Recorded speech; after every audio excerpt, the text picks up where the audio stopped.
Welcome to this section on deploying and managing infrastructure at scale. In this section, we'll see different ways to deploy your workloads onto AWS.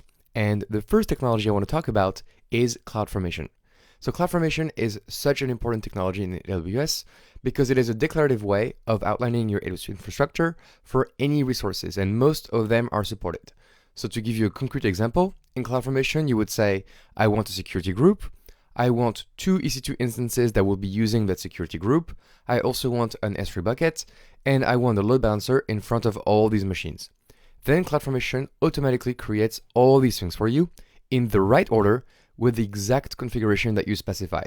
So the benefits of using CloudFormation are multiple. But the first one is that all your infrastructure is as code.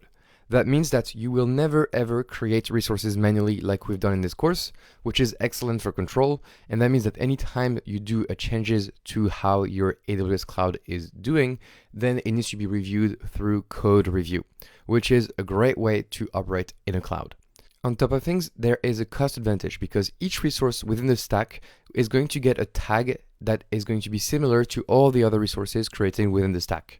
And you can also easily estimate the cost of your resources using the CloudFormation template.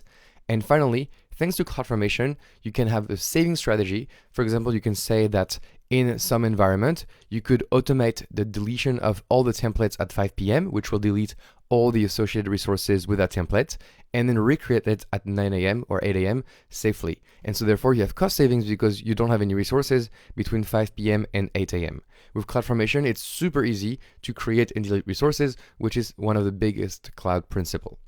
Then for productivity. So as I said, you're able to destroy and recreate infrastructure on the fly. It's also generating diagrams for you for your templates, as we'll see very quickly. And there's declarative programming. So you don't need to figure out if you need to create a DynamoDB table first or an EC2 instance or all these things together. The CloudFormation template is smart enough to figure out how to do things. Finally, with CloudFormation, we don't reinvent the wheel. So that means that we can leverage existing templates on the web, we can leverage documentation, and CloudFormation supports almost all AWS resources. That means that everything we'll see in this course is supported by CloudFormation. And in case it isn't, you can use something called a custom resource for resources that are not supported. So CloudFormation really is the base of infrastructure as code on AWS. So as I said, you could see the CloudFormation visually to see a diagram of what is created. So I took an online WordPress CloudFormation stack, and then I went into the designer to see what it was giving me. And it gave me this diagram.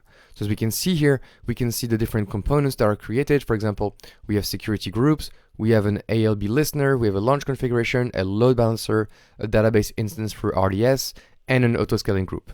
And CloudFormation is smart enough to create this diagram, but also create all the relationships between all these components, which is very handy. As we can see all the resources and their relations. So from an exam perspective, CloudFormation is going to be used when we have infrastructure as code, when we need to repeat an architecture in different environments, different regions, or even different AWS accounts. So that's it from me. I will see you in the next lecture for a short practice on CloudFormation.